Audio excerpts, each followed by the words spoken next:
문을 여소서. 이곳을 주목하소서. 주를 향한 노래가 꺼지지 않으니 하늘을 열고 보소서. 이곳에 임재하소서. 주님을 기다립니다. 기도의 향기가 하늘에 닿으니 주여 임재하여 주소서. 이곳에 오셔서 이곳에 앉으소서. 이곳에서 드리는 예배를 받으소서. 주님의 이름이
사랑 얼마나 날 부욕해 하는지 그 사랑 얼마나 크고 놀라운지 그 사랑 얼마나 나를 강력하게 하는지 그 사랑 얼마나 아름다운지 그 사랑 얼마나 날 부욕해 하는지 그 사랑 얼마나 크고 놀라운지 그 사랑 얼마나 나를 강력하게 하는 그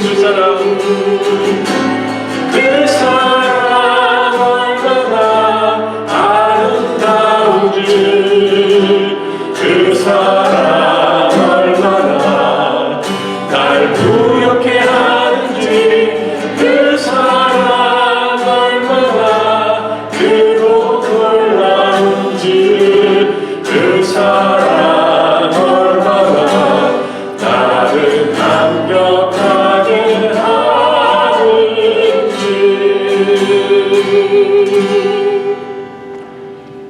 하나님, 당신의 사랑이 너무나도 아름답기에 우리의 삶을 부요롭게 하기에 너무나도 크고 놀랍기에 그리고 오늘도 우리를 감격해 하기에 저희들 이 자리에 나왔습니다. 오늘도 주님의 말씀 안에 있는 주님의 사랑을 깨닫게 하여 주시고 그 말씀 앞에 무릎 꿇고 결단하는 은혜의 시간 될 수 있도록 인도하여 주옵소서. 계속해서 사울과 다윗의 이야기를 함께 나누고 있습니다. 이 사울과 다윗의 모습을 통하여 우리를 발견케 하여 주시고 다시 한번 주님 앞에 우리의 부족함을 내려놓고 기도로 간구하며 우리의 삶을 주님 앞에 드리기로 작정하며 나아가는 저희들 되게 하여 주옵소서. 오늘 이 한 시간도 성령으로 저희들 인쳐 주시고 깨달음을 허락하여 주옵소서. 예수님의 이름으로 기도드리옵나이다. 아멘. 네, 할렐루야. 네, 한 주 동안 평안하셨습니까? 네, 요새 새벽에 이제 32도 밑으로 이제 떨어져서 매일같이 또 서리도 내리고 추위가 계속이 되는데 여러분들 건강 조심하시기 바라고, 오늘부터는 조금 날씨가 좀 풀리기는 하는데요. 여러분들도 바깥에 수도 관리 잘 하시기를 바라고요. 위터라이즈 하셔서 동파되는 일이 없도록 주의하시기를 원합니다. 오늘 저희들에게 주신 하나님의 말씀은 사무엘상 19장 18절로부터 24절까지의 말씀입니다. 사무엘상 19장 18절에서 24절까지의 말씀, 저와 여러분이 한 절씩 교독한 후에 마지막 절을 함께 합독하시겠습니다. 다윗이 도피하여 라마로 가서 사무엘에게로 나아가서 사울이 자기에게 행한 일을 다 전하였고 다윗과 사무엘이 나요스로 가서 살았더라. 어떤 사람이 사울에게 전하여 이르되 다윗이 라마 나요스에 있더이다 하매 사울이 다윗을 잡으러 전령들을 보냈더니 그들이 선지자 무리가 예언하는 것과 사무엘이 그들의 수령으로 선 것을 볼 때에 하나님의 영이 사울의 전령들에게 임하매 그들도 예언을 한지라. 어떤 사람은 그것을 사울에게 알림해 사울이 다른 전령들을 보냈더니 그들도 예언을 했으므로 사울이 세 번째 다시 전령들을 보냈더니 그들도 예언을 한지라. 이에 사울도 라마로 가서 세구에 있는 큰 우물에 도착하여 물어 이르되 사무엘과 다윗이 어디 있느냐? 어떤 사람이 이르되 라마 나요스에 있나이다. 사울이 라마 나요스로 가니라. 하나님의 영이 그에게로 임하시니 그가 라마 나요스에 이르기까지 걸어가며 예언을 하였으며. 다 함께 읽겠습니다. 그가 또 그의 옷을 벗고 사무엘 앞에서 예언을 하며 하루 밤낮을 벗은 몸으로 누웠더라. 그러므로 속담에 이르기를 사울도 선지자 중에 있느냐 하니라. 아멘. 이는 하나님의 말씀입니다. 여러분, 오늘날 전 세계에 있어서 가장 큰 문제가 무엇입니까? 네, 코로나 팬데믹 문제인 것이죠. 근데 이에 못지않게 또 하나의 큰 문제로 계속 지속이 되는 그런 문제가 있는데 그것은 바로 난민 문제라고 할 수가 있겠습니다. 오늘도 정치적으로 또한 종교적으로 또 전쟁으로 인하여서 또 폭력과 박해 속에서 살아가는 그런 사람들이 더 이상 이러한 상황 속에 살아갈 수 없기에 자신의 그런 모든 삶의 터전을 뒤로한 채 모든 것을 버려두고 다른 나라로 떠나가는 것을 우리가 보게 됩니다. 그래서 목숨을 걸고 육상과 또한 해로를 통하여서 피난길을 오는 것을 보게 되는데요. 문제는 이렇게 자신의 나라를 떠나가도 난민으로서 제대로 받아주는 나라가 별로 없다는 것입니다. 그래야 난민주의를 제대로 얻지 못하고요. 또 난민주의를 얻는다 할지라도 인도적 차원의 그런 지원을 제대로 받지 못해서 또 어려운 가운데 살아가는 그런 사람들이 많은 것을 보게 됩니다. 그래서 오늘도 수많은 그런 난민들이 불안과 배고픔과 두려움 속에 떨면서 눈물을 흘리면서 살아가고 있는 것이죠. 그래서 국제 엠네스티의 그런 통계에 따르면요, 지금 현재 세계 난민의 수가 무려 2,590만 명이라고 그렇게 얘기를 하고 있습니다. 2,590만 명. 억대가 아니구나 그런 생각을 할 것이 아니라 2,590만 명이면 우리나라 인구의 절반이 넘는 그러한 엄청난 많은 그런 숫자의 사람인 것을 알 수가 있습니다. 물론 이러한 난민을 받아들일 때 문제가 생길 수가 있습니다. 특히 가장 문제가 되는 것이 종교적인 그런 문제, 또 문화적인 충돌, 그리고 또 이러한 난민들에 의해서 증가되는 범죄의 그런 수치, 이런 것들이 우려가 되어서 난민들을 거부하는, 그래서 한국에도 청와대 국민청원에 보면은 아프가니스탄 난민을 받지 말아야 된다, 이런 청원을 올리는 글까지 올라온 것을 우리가 보게 됩니다. 하지만 자신들의 그런 모든 것을 버리고 빈손으로 도망 나온 이 난민들을 돕는 일이 없다면은 이 귀한 생명들을 그저 낭만과 눈물과 좌절 속에 소망을 잃고 죽어갈 날만 기다리게 하는 그냥 방치해 놓는 일과 같은 것이라고 할 수가 있을 것입니다. 여러분, 한국 전쟁을 한번 생각을 해보시길 바랍니다. 낙동강 전선까지 이렇게 밀려와서 더 이상 물러설 곳이 없는, 더 이상 피난 갈 곳이 없는 그런 상황 속에서 도움의 손길이 없었더라면 아마 저희들 이 자리에 앉아 있을 수 없게 되었을 것입니다. 여러분들 잘 아시다시피 당시 참전하에서 전투 지원을 해준 16개의 국가, 그리고 또 의료 지원을 해준 6개의 국가, 이 22개국의 그런 지원이 없었다면 아마 우리는 이런 한국 전쟁을 통하여서 아마 패망하지 않았을까. 또 이러한 22개국 뿐만 아니라요, 참전은 하지 않았어도 물자적인 그런 지원을 해준 나라가 38개 국가가 있다고 합니다. 그래서 총 60여 개의 그런 국가의 그런 도움이 없었더라면 아마 우리나라라는 존재는 지구상 지도에서 사라지지 않았을까, 그런 생각을 해보게 됩니다.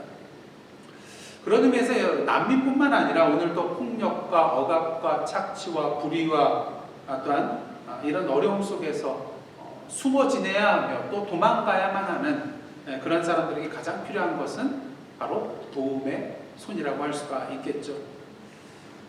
지난주 본문인 사무엘상 10장을 보시면 사울이 다윗을 시기하고 두려워하여서 그를 죽이려고 하는 그런 내용들을 저희들 살펴보았습니다.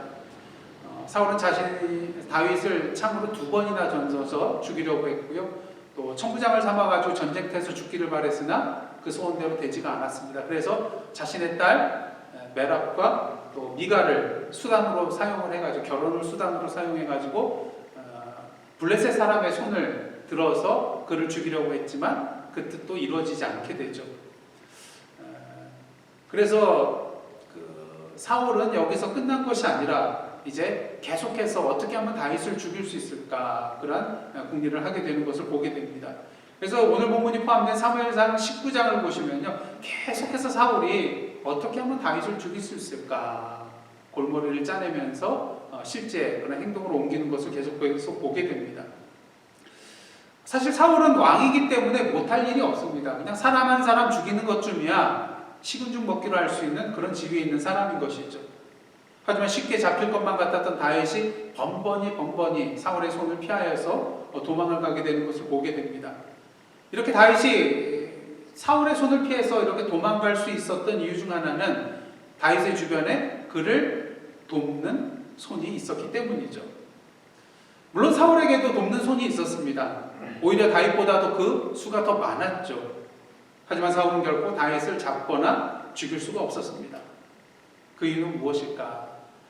오늘 본문을 포함한 사무엘상 19장에 나타나는 다윗을 돕는 도움의 손을 통하여서 그 이유가 무엇인지 우리는 분명히 보게 됩니다. 오늘 본문 앞에 내용을 보시면요, 다윗을 돕는 두 사람의 그런 손이 나오는데 바로 요나단과 미갈의 손입니다. 근데 여러분들, 요나단과 미갈은 누구의 아들, 딸입니까? 바로 다윗을 죽이려고 하는 사울의 아들과 딸이죠. 요나단은 어떻습니까? 다윗과 한 마음이 하나가 되어서 그를 자기 생명같이 사랑하여서 언약을 맺은 그러한 관계입니다. 미갈은 어떻습니까? 사울을 사랑하는 여인이었나요? 아니었나요? 메랍에게는 그런 아무런 얘기가 없는데 성경을 보시면 마침 미갈이 다윗을 사랑하기 때문에 사울이 이걸 이용하여서 다윗을 전쟁터에 나가서 블레셋 사람과의 그런 그 싸움에서 죽임을 당하도록 하는 그런 그 계략을 쓰는 것을 우리가 보게 됩니다. 그래서 이렇게 두 사람 모두 다 다윗을 사랑하기 때문에 다윗을 도와준 것 당연하다고 생각을 할 수가 있습니다. 하지만 여러분, 다윗의 입장에서 본다면 이 두 사람을 과연 믿어도 될까요? 자기가 언약을 맺고 자기 아내라고 할지언정 자신을 죽이려 하고는 그런 사울의 아들, 딸인데 과연 이 두 사람에게 자신의 생명을 맡겨도 될까? 아마 이런 의구심을 우리가 품을 수가 있을 것입니다. 여러분이 한번 다윗이 되보시기를 원합니다. 요나단과 미갈이 자신의 아버지 그 명령과 뜻을 거스르면서까지 자기를 도와줄 것인지에 대해서 의심할 수밖에 없을 거예요. 특히 요나단의 경우는 어떻습니까? 나 다윗만 제거되면은 자연스럽게 사울의 뒤를 이어서 왕위에 오를 수 있게 되거든요. 그런 의미에서 다윗과 요나단의 관계, 그리고 다윗과 미갈의 관계는 어떠한 관계였는가? 흔들리지 않는 참된 믿음과 사랑의 관계였다고 할 수가 있을 것입니다. 지금 여러분 곁에 이러한 믿음과 사랑의 관계를 맺고 계신 오늘의 요나단과 미갈과 같은 그러한 신앙의 동지가 있으신가요? 그러면 여러분들 복 받으신 것입니다. 바라면 오늘도 우리의 생명줄을 옥죄어오고 있는 오늘의 사울의 손길에서 우리를 숨겨주고 도망시켜 줄 수 있는 오늘의 요나단과 미갈을 만나시고 누리시는 저와 여러분의 삶이 되기를 간절히 원합니다. 사울은 자신의 손에 피를 묻히지 않고 블레셋 사람의 손에 의해서 다윗을 죽이고자 했습니다. 하지만 그 계획이 수포로 돌아가자 이제 19장에 들어서면요, 아주 노골적으로 다윗을 죽이려고 합니다. 그래서 자신의 아들 요나단과 신하들에게 다윗을 죽이라고 직접적인 명령을 내린 것을 보게 됩니다. 하지만 다윗을 좋아했던 요나단 이 명령을 듣고는 어떻게 했어요? 다윗에게 쫓아갔죠. 그래서 아버지가 이런 마음을 품고 있으니까 숨어 있으라. 그리고 네가 숨어 있는 곳에 가서 내가 아버지와 얘기할 때에 너에 대한 그러한 정보를 얻게 되면, 중요한 정보를 얻게 되면 너에게 알려주겠노라, 그렇게 말하고 다윗을 피지시키는 것을 보게 됩니다.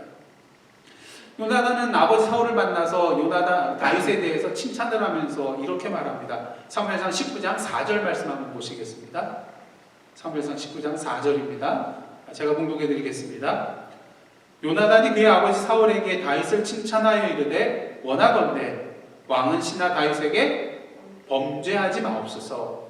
그는 왕께 득죄하지 아니하였고 그가 왕께 행한 일은 심히 선함이니이다. 요나단이 이렇게 아버지의 뜻을 거역하면서 다윗을 옹호하는 이유는 무엇일까요? 여기서 보시면은 겉으로 봤을 때는 아버지 사울보다 다윗을 더 사랑하기 때문에 아닌가, 이런 생각을 할 수가 있는데 사실 그렇지는 않습니다. 이 4절 말씀의 내용을 보시면요, 요나단은 다윗을 사랑한 만큼 또 아버지 사울도 사랑하는 자였다는 것을 분명히 알 수가 있습니다. 그러기에 다윗에 대하여 옹호를 하는 거예요. 왜? 만약 아버지가 다윗을 죽인다면 이는 아버지가 뭐를 범하는 거예요? 죄를 범하는 것이기 때문인 것이죠. 왜 죄가 될까요? 요나단의 말에 의하면 다윗이 사울에게 죄를 지은 것도 없고요, 또 다윗이 행한 일은 모든 일들은 다 선한 일이라고 지금 말을 하고 있는 것을 보게 됩니다. 5절 말씀을 보시면 다윗이 행한 일이 그 선한 일 두 가지로 소개되어지고 있는데 5절 한번 보시기를 바랍니다. 첫째는 뭐예요? 그가 자기 생명을 아끼지 아니하고 이스라엘의 대적 블레셋 사람을 죽였다는 거예요. 목숨 걸고 싸워서 이겼다는 거죠. 그 다음 두 번째 선한 일은 뭡니까? 여호와께서는 온 이스라엘을 위하여 큰 구원을 이루셨으므로 이 다윗을 통하여 큰 구원을 이루어 주셨다는 것이죠. 그렇기 때문에 왕이 이를 보고 기뻐하셨거늘 어찌 까닭 없이 다윗을 죽여 무죄한 피를 흘려 범죄하려 하시나이까. 이처럼 요나단은 아버지로 하여금 다윗이 행한 그런 선한 일들을 다시 돌아보게 하여서 아버지를 설득하려고 하였습니다. 이런 아들의 진심이 통했는지 어떻게 됩니까? 사울이 자신의 잘못을 깨닫고 어떻게 합니까? 여호와께서 살아계심을 두고 맹세하면서 다윗이 죽임을 당하지 않을 것이다 이렇게 말하면서 다시 다윗을 그의 앞에 두게 되는 것을 보게 됩니다.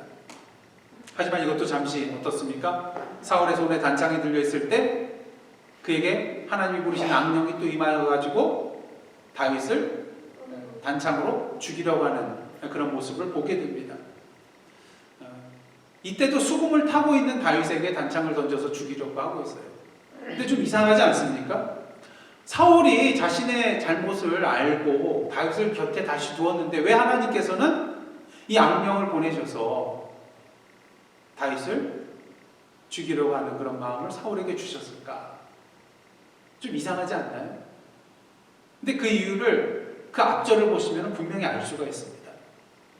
다윗에게 단창을 널려 죽이려고 한 그 사건 이전에 어떤 사건이 있었는가? 8절 말씀 한번 보시겠습니다. 8절입니다.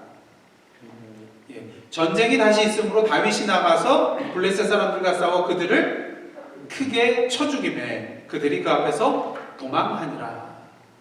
여러분 사울에게 왜 악령이 다시 임했는지 눈치채셨나요? 지난주 말씀드릴 때에 악령이 사울에게 크게 힘있게 내린 때가 언제였습니까? 이스라엘 백성 여인들이 사울이 죽인 자는 천천히요 다윗은 만만히로다 이렇게 노래한 그 다음날 악령이 그에게 힘있게 내렸어요. 왜? 사울의 마음이 불편했거든요. 시기심과 질투심과 분노가 극에 다다랐기 때문에 그 틈을 타서 악령이 자연스럽게 임하게 되었다는 것이죠.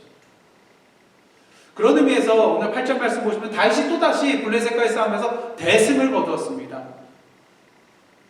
요나단의 말을 듣고 마음이 진정되었는데 그 진정된 마음이 다 사라져버렸어요. 다시 시기하는 마음, 질투하는 마음, 두려워하는 마음, 화나는 그런 분노함이 다시 생겨나게 된 것이고 그로 말미암아 다시 악령이 사울에게 임했던 것이죠.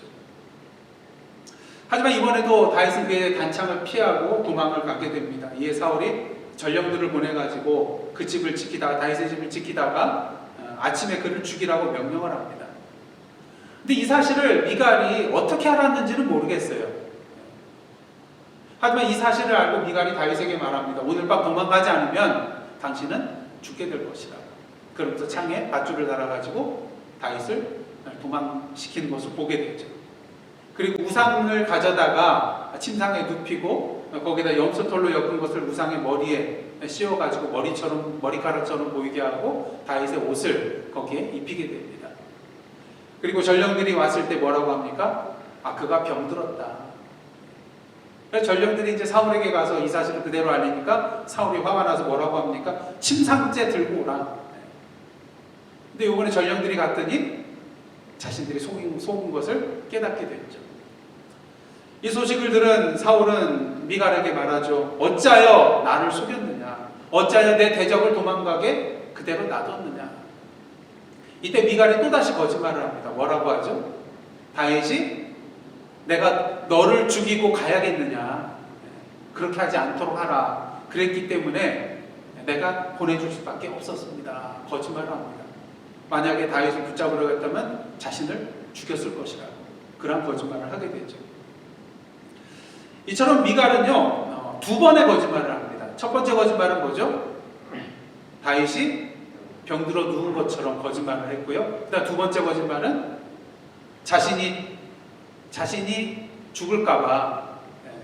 다윗이 이렇게 자신을 죽이려고 했기 때문에 그냥 놓아줄 수밖에 없었다, 이런 거짓말을 하게 됩니다. 근데 누가 봐도 첫 번째 거짓말은 누구를 위한 거짓말이에요? 다윗을 위한 거짓말입니다. 그다음 두 번째 거짓말은 누구를 위한 거짓말이에요? 네, 자기를 위한 거짓말이죠. 자기 목숨이 왔다 갔다 하니까요. 근데 어떤 학자는요, 이 미갈의 두 번째 거짓말에 대해서 자신을 위한 거짓말이 아니었을 수도 있다, 이런 해석을 하는 것을 보게 되었습니다. 왜냐하면요, 여러분 만약에 자신의 딸이 앞에 있다고 생각하시고 내가 정말 죽도록 미워하는 사람을 도망을 보냈어요. 근데 만약 그 딸이 내가 다윗을 사랑하여서 도망시켰습니다 하면은 아버지로서 마음이 어떻겠어요? 상처가 되겠죠. 내 딸이 내 원수를 사랑하여서 그렇게 보내다니. 그래서 어떤 학자는요, 미갈이 자신의 생명을 구하기 위해서 거짓말을 한 것이 아니라 자신의 사랑하는 아버지가 나의 행위로 말미암아 상처받을까봐 아버지를 배려하는 마음으로 이런 거짓말을 했다, 이렇게 해석을 하는 것도 보게 됩니다. 만약 이러한 해석이 맞다면 여러분 어떻습니까? 미갈도 요나단과 마찬가지로 다윗도 사랑하지만 누구도 사랑하는 자예요? 아버지 사울을 사랑하는 자였음을 우리가 알 수 있다는 것입니다. 그래서 이러한 요나단과 미갈의 모습을 통하여서 우리가 배울 수 있는 것이 무엇이냐면요, 만약 우리 주변에 내가 정말 사랑하는 사람이 잘못된 생각과 잘못된 판단으로 죄의 길로 나가려고 할 때 요나단과 같이 그 사람을 사랑하여서 바른 말을 해주고 설득해 줄 수 있는 오늘의 요나단, 그리고 그 사람이 상처받을 것을 배려하는 그런 마음을 가지고 대하는 이 미갈의 마음, 이런 요나단과 미갈의 그런 사랑의 모습도 우리가 배워야 되리라고 믿습니다. 이렇게 다윗은요, 아버지의 명령과 뜻을 거스리면서까지 그를 사랑한 요나단과 미갈의 도움을 받아서 사울의 손을 피할 수가 있었습니다. 그래야 어디로 가죠? 사무엘이 있는 라마로 가게 됩니다. 그래서 라마에서 사무엘을 만나서 그동안 있었던 모든 일들을 사무엘에게 얘기를 해주고요, 사무엘을 따라서 라마에 있는 나요스라는 곳으로 가게 되죠. 라마는 여러분들이 아시다시피 사무엘이 태어난 사무엘의 고향입니다. 그럼 나요스는 어디인가? 사실 이것은 지명이 아니라고 하더라고요. 정확히는 알 수 없지만 많은 학자들은 이것이 지명이 아니라고 말합니다. 이 나요스라는 그런 말은요, 거처, 처소, 이런 의미를 가지고 있는 단어로요, 아마도 사무엘이 세운 선지자 학교가 아니겠는가, 그런 말들을 합니다. 그래서 사무엘이 다윗에게 기름 부음 받은 다음에 라마로 갔다고 했거든요. 그래서 아마 라마에서 사울의 손길을 피하여서 선지자 생도들을 모아가지고 오늘날로 말하면 신학교 같은 그런 곳을 만들어가지고 선지자들을 양성하지 않았겠는가. 그래서 오늘 말씀해 보시면은 선지자 무리가 나오잖아요. 그래서 그런 것으로 봤을 때 라마 나요시라는 곳은 아마 선지자 학교가 아니었겠는가, 그런 추정을 하게 되는 것입니다. 근데 다윗이 사무엘을 찾은 이유는 무엇일까? 구체적인 이유가 나와 있지 않습니다. 근데 우리가 생각할 수 있는 여러 가지 이유가 있겠죠. 다윗이 원한 것도 아닌데 왜 사무엘은 굳이 다윗에게 찾아와서 기름을 부어서 이렇게 어려움을 겪게 하는가? 아마 다윗은 불만이 있었을 거예요. 왜 이런 일을 당하게 하는가? 따지고 싶었을 것입니다. 또 한편으로는 사무엘이 선지자잖아요. 그러니까 앞으로 내 미래가 어떻게 될 것인지 묻고 싶은 그런 마음도 있었을 것입니다. 또한 하나님의 종 선지자 사무엘에게 가면 그가 자신의 문제를 해결해 줄 수 있지는 않을까. 또 사울과의 그런 원만의 소원해지는 관계를 해결해 줄 수는 있지 않을까. 이런 기대감을 가지고 찾아갔을 수도 있을 것입니다. 근데 이렇게 다윗이 라마나요스에 있는 사무엘에게 가자 이 소식이 사울의 귀에도 들어오게 됩니다. 그래서 오늘 말씀을 보시면 이를 목격한 어떤 사람이, 누군지는 알 수 없어요. 어떤 사람이 이 사실을 사울에게 전달하는 것을 보게 됩니다. 아마도 사울이 다윗을 미워해서 사울을 잡으려고 한다면 소문이 사방에 퍼진 것 같아요. 그러기에 사람들이 왕이 명령한 것도 아님에도 불구하고 다윗이 어디 있는지 가서 쪽으로 달려가서 알려주잖아요. 그래서 이를 통해서 우리는요, 사울의 정보력이 대단한 것을 발견하게 됩니다. 시키지도 않았는데 사방에서 사람들이 소식들을 알려주거든요. 여러분, 한 국가의 그런 국력을 구성하는 전통적이고 기본적인 3대 요소가 있는데요. 첫째는 군사력, 두 번째는 경제력, 세 번째는 정치 외교력입니다. 근데 여기에 한 가지 더 첨가되는 게 있는데 그게 뭘까요? 바로 정보력이죠. 왜? 이 정보력 없이는 군사력, 경제력, 또한 정치 외교력, 이 모든 것이 다 허사이기 때문인 것입니다. 정보 없는 군사력 가능한가요? 경제력 가능한가요? 정치 외교력 가능한가요? 불가능하기 때문인 것이죠. 한국과 중국이 수교를 맺기 전에 1990년에 얼마 전에 노태우 대통령께서 서가셨는데 그 노태우 정권 시절에 정부에서 비용을 내가지고요, 각 대학교 총학생회 임원들과 또 단과대별로 한 사람씩 뽑아가지고 몇 사람씩 뽑아가지고 중국을 방문할 수 있도록 해준 그런 프로그램이 있었어요. 그래서 저도 그 덕을 봐서 중국을 한번 갈 수 있게 되었습니다. 근데 노태우 정권에서 이걸 한 이유가 무엇일까요? 그 당시 뭐 총학생회 이런 사람들이 이제 주사파들이 많았거든요. 그러니까 너희들이 직접 가서 북한은 갈 수 없으니까, 보낼 수 없으니까 공산국가인 중국에 가서 한번 그 실상을 눈으로 직접 보고 깨달으라는 그러한 의도에서 이러한 프로그램을 진행을 한 것 같습니다. 그래서 그 덕택에 뭐 저는 그냥 저는 철학과였는데 철학과에서도 한 사람 가게 돼가지고 제가 갈 수 있게 되었어요. 그래서 갔는데 중국에 가서 이제 북경에 있는데 한 가지 문제가 발생을 했습니다. 그날 이제 점심 식사를 식당에 가서 하고 있는데 그 식당으로 전화가 따라랑 하나 울려오는 거예요. 근데 안기부에서 온 전화예요. 전화가 왜 왔냐면요, 그 전날 밤 북경에 있는 저희가 묵고 있는 호텔에 북한 사람들이 또한 묵고 있었어요. 근데 그 북한 사람들이 저희 총학생회 임원들 몇 명을 밤에 만나고 나중에 알게 보니까 그 북한 술까지 선물을 받았어요. 근데 이 북한 사람들이 이제 그 남한에서 온 그 학생들을 만난 거잖아요. 대화도 했잖아요. 그러니까 이것을 북한에 이제 보고를 한 거예요. 신나가지고 우리가 남한에서 온 학생들을 만나가지고 같이 얘기도 나누고 선물로 뭐 술도 줬다 뭐 이런 게 이제 보고를 하는데 그것을 안기부에서 중간에서 도청을 해갖고 잡아낸 거예요. 그래서 그 다음날 점심에 식당으로 전화가 와가지고 다행히도 그냥 그때 철수하라 뭐 이런 말은 안 하고 주의를 주고 다시는 그렇게 하지 말라고 하면서 남은 일정을 마치게 되는데 이때 안기부의 정보력이 대단하다는 것을 느끼게 되었습니다. 여러분, 우리가 신앙생활 하는데 힘든 이유가 여러 가지 있는데 그 중에 한 가지가 뭐냐면요, 우리에 대한 사단의 정보력이 대단하기 때문인 거예요. 이제 윤석열 씨가 이제 그 국민의힘 대선 주자로 이제 선정이 됐는데 이런 표현을 많이 쓰시더라고요. 보면 어마무시하다는. 근데 정말 사단의 그런 정보력도 어마무시한 것 같아요. 우리가 무엇을 하고 있고 어떤 것이 우리의 아킬레스건인가를 나보다도 더 잘 알고 있는 존재가 바로 우리의 대적 사탄이거든요. 그리고 우리가 사단과의 영적 전쟁에서 나갈 때 내 힘만 믿고 나가다가는 백전백패할 수밖에 없는 것입니다. 왜? 나보다 나를 더 잘 알고 있거든요. 그렇다면 다윗은 어떻게 되었을까?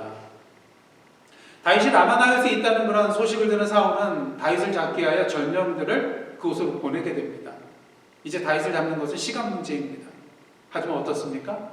그들이 라마나요스에 이르렀을 때에 선지자 무리가 예언하는 것과 사무엘이 그 앞에서 수령으로 우뚝 서 있는 것을 보게 되죠. 그리고 하나님의 영이 그 전령들에게도 임하여서 그들도 선지자의 무리와 함께 예언을 하게 됩니다.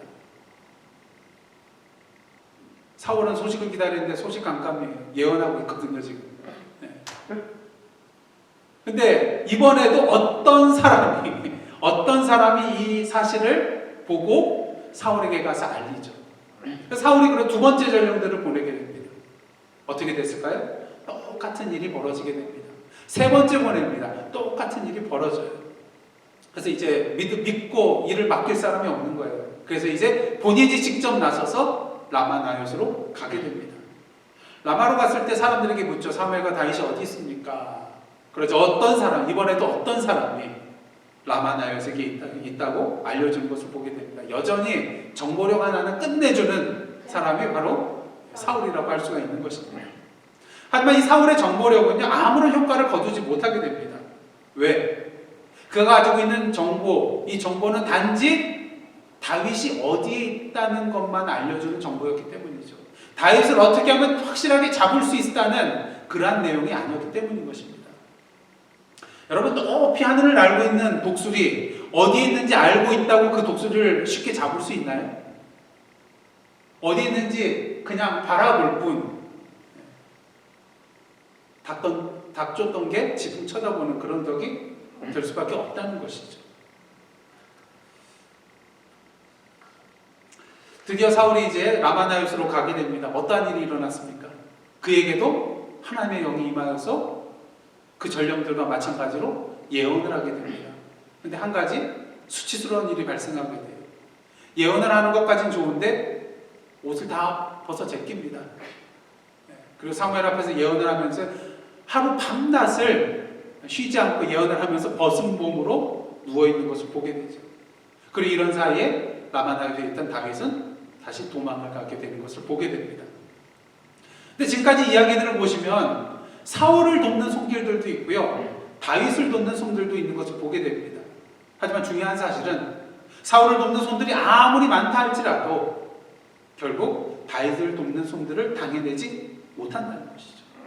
그 이유는 무엇일까?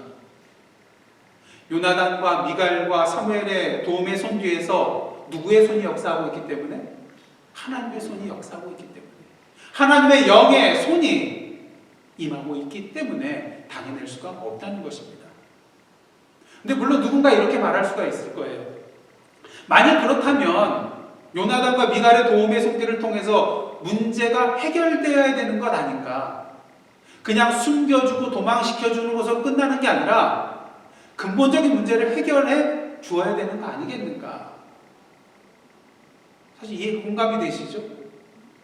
만일 정말 이 하나님의 손, 여호와의 영의 손길이 더 강하다면 이제 더 이상 라마나요스에서 도망갈 것이 아니라 사무엘이 있는 이 라마나요시 아무런 걱정 없이 다윗이 지낼 수 있는 참된 평안의 장소, 안전한 장소가 되어야 되는 것 아니겠는가, 이런 말을 할 수가 있다는 것이죠. 하지만 어떻습니까? 사무엘상 20장 1절, 이제 오늘 본문 다음 절인 20장 1절을 보시면 다윗이 라마나요스에서 나와서 사울의 손을 피하여 다시 도망을 가게 되는 것을 보게 됩니다. 자, 그렇다면 다윗이 물론 사울의 손을 피하여 도망가는 데 성공하였지만 결국 승리자는 누구예요? 사울이라고밖에 볼 수가 없는 거예요. 왜? 어찌됐든 추격자는 누구예요? 사울이고 도망자는 다윗이잖아요. 그래서 세상적인 시각으로 봤을 때 승리자는 사울이에요. 패배자는 다윗이에요. 하지만 그럴까? 시편 27편 1절 한번 누가 찾아보시기를 원합니다. 시편 27편 1절에 나오는 다윗의 고백이 어떠한 고백인가 한번 보시기를 원합니다. 물론 지금 상황에서 나온 그런 시편은 아니지만 다윗이 어떠한 신앙을 가지고 살았는가를 시편 27편 1절을 통해서 우리는 분명히 보게 됩니다. 다 함께 한 목소리로 한번 합독하시겠습니다. 시작. 여호와는 나의 빛이요 나의 구원이시니 내가 누구를 두려워하리요. 여호와는 내 생명의 능력이시니 내가 누구를 무서워하리요. 우리가 은효 찬양 집회 때도 찬양으로 불렀던 찬양의 시가 바로 시편 27편 1절입니다. 다윗이 뭐라고 고백을 하고 있습니까? 내가 누구를 두려워하리요. 내가 누구를 무서워하리요. 그 다음 한번 10절 말씀 보시기를 원합니다. 10절입니다. 내 부모는 나를 버렸으나 여호와는 나를 영접하시리이다. 이것을 공동 번역본으로 보시면 더 은혜가 돼요. 이렇게 번역을 하고 있습니다. 내 부모가 나를 버리는 한이 있을지라도 야훼께서는 나를 거두어 주실 것입니다. 세상 사람들이 나를 다 버린다 할지라도, 심지어 나의 부모까지 나를 버린다 할지라도 여호와 하나님께서는 결코 나를 버리시지 않으시고 나를 굳게 붙들어 주실 것이라는 것이죠. 물론 시편에 나와 있는 그런 다윗의 시들을 보면 탄식의 시들이 또 많이 있습니다. 그래서 대적에게 쫓기는 그런 상황 속에서 하나님 왜 나를 안 돌아보십니까? 왜 나를 건져주시지 않습니까? 왜 대적들을 그대로 내버려 두십니까? 이렇게 불평하고 따지고 탄식하는 그런 시들이 많이 나와 있습니다. 하지만 그 시의 마지막을 보면 어떨까요? 결국에는 하나님께서 자신을 건져주실 것을, 구원하여 주실 것을, 대적을 물리쳐 주실 것을 믿는 믿음 가운데 오히려 그 고난과 어려움과 두려움 상황 속에서 하나님을 찬양하고 있는, 구원의 하나님을 찬양하고 있는 다윗을 보게 된다는 것입니다. 여러분, 비록 사울에게 쫓기고 있는 다윗이지만 만약 그 마음속에 무서워하거나 두려워하는 마음이 없다면 이러한 다윗을 우리가 패배자라고 부를 수 있을까요? 결코 그럴 수 없다는 것이죠. 여러분, 다니엘의 친구 사드락과 메삭과 아벳느고 기억하실 것입니다. 느부갓네살 왕 앞에 잡혀갔지만 그 뜨거운 풀무불 용광로 앞에서도 굴하지 않냐고 끝까지 믿음을 지켜내면서 여호와 하나님께서 자신들을 건져주실 것이며 그리 아니하실지라도 결코 우리가 왕의 금신상에게 절할 수 없다고 단호하게 외치던 그들의 모습, 그리고 풀무불에 들어갔습니다. 그렇다면 우리는 이들을 향하여서 패배자라고 부를 수 있을까요? 그렇지 않다는 것이죠. 죽음의 위험 앞에서도 믿음으로 승리한 자들이었기 때문인 것입니다. 사울이 계속해서 다윗을 추격할 수 있었던 것은요, 사울을 돕는 손들이 있었기 때문인 것입니다. 사울 혼자서 이렇게 할 수는 없잖아요. 왕으로서 자신의 명령과 뜻에 따라서 움직여줄 전령들이 있었고요, 군사들이 있었고요, 또 오늘 본문 말씀 보시면은 어떤 사람이 왜 이렇게 많이 나오는지 이름도 출처도 알 수 없는 그런 사람들이 계속해서 사울에게 다윗에 관한 그런 정보를 전달해 주는 것을 우리가 보게 됩니다. 그리고 궁극적으로 사울로 하여금 시기심을 더 크게 만들어주고 질투하게 만들고 분노를 일으키게 함으로써 다윗을 죽이도록 부추기는 어떤 존재가 있었을까요? 악한 영, 악령의 존재가 있었기 때문인 것입니다. 하지만 사울을 돕는 이러한 모든 손들은요, 다윗을 돕는 손을 당해낼 수가 없었습니다. 왜? 앞에서도 말씀드렸다시피 다윗을 돕는 그런 손들은 궁극적으로 여호와의 영이 함께 하시는 그런 손들이었기 때문인 것입니다. 아무리 악령이 강하다 할지라도 여호와의 영을 이길 수는 없는 것입니다. 그 이유가 무엇일까요? 왜 악령은 여호와의 영을 이길 수가 없을까요? 그 이유는요, 이건 오늘 본문 말씀에 나온 것도 아니지만 저는 이렇게 말씀드리고 싶어요. 악령의 힘은 죽이는 힘이요, 하나님의 영의 힘은 살리는 힘이요, 변화시키는 힘이기 때문인 것입니다. 여러분, 죽이는 힘이 더 큰가요? 아니면 살리고 변화시키는 힘이 더 큰 힘인가요? 혹시 여기에 답하기가 어렵다고 생각이 되시면 질문을 다시 바꿔서 이렇게 드리겠습니다. 여러분, 죽이는 일이 쉬운가요? 아니면 살리거나 변화시키는 일이 쉬운가요? 죽이는 것도 어렵지만 살리는 것, 변화시키는 것보다 죽이는 게 쉽죠. 무엇을 말합니까? 살리거나 변화시키는 일이 더 어려운 일이요, 살리거나 변화시키는 힘이 더 큰 힘이라는 것입니다. 사울이 라마나웃으로 전령들을 보냈을 때 하나님의 영은 그들을 어떻게 만들었습니까? 죽이지 않았어요. 제가 하나님이라면 죽일 수도 있을 터인데 어떻게 했어요? 예언을 하게 만들었어요. 변화시켰어요. 사울도 하나님의 영에 의해 변화되어 예언을 하게 되었습니다. 그리하여 죽을 위기에 처한 다윗이 살게 되었다는 것이죠. 사랑하는 성도 여러분, 죽이려고 하는 악령의 힘보다 살리고 변화시키는 하나님의 영의 힘이 더 강하고 크다는 것을 분명히 기억하시기를 원합니다. 그렇게 오늘도 이러한 하나님의 영의 도움의 손을 누리시며 오늘의 다윗으로 살아가시는 저와 여러분의 모습 되기를 원합니다. 그리고 여기에 그치는 것이 아니라 한 걸음 더 나아가서 하나님의 영의 인도하심을 받아서 오늘의 요나단, 오늘의 미갈, 오늘의 사무엘이 되어서 오늘의 도망자 다윗을 도와주는 도움의 손이 되시는 저와 여러분의 삶이 되시기를 원합니다. 그래야 오늘도 죽이려는 악령의 세력에 맞서서 여호와의 영과 함께 죽이려고 나에게 다가오는 그 사람들을 변화시키며 오늘도 죽어가는 생명들을 하나씩 살려나가는 저와 여러분의 의미 있고 거룩하고 복된 삶이 되기를 주님의 이름으로 축원합니다. 기도하시겠습니다. 하나님, 오늘도 다윗과 같이 믿음으로 여호와의 영의 도움의 손을 누리는 저희들 되게 하여 주옵소서. 오늘도 여호와의 영의 인도하신 가운데 주님의 도움의 손을 필요로 하는 오늘의 다윗에게 도움의 손이 되어줄 수 있는 저희들 그리고 이해사랑 선교교회 되게 하여 주옵소서. 예수님의 이름으로 기도드리옵나이다. 아멘.